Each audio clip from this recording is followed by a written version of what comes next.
దేవా, ఈ నైవేద్యం అమ్మవారికి పెట్టు, నేను శర్మగారితో మాట్లాడొస్తా. సరే స్వామి.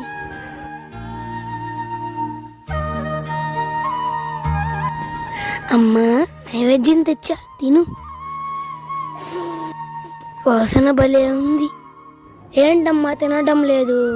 పోనీలే, నేనంటే ఇష్టం లేదేమో. కమ్మటి పులిహోర తెచ్చి పెట్టకుండా వెళ్ళిపోతావేరా?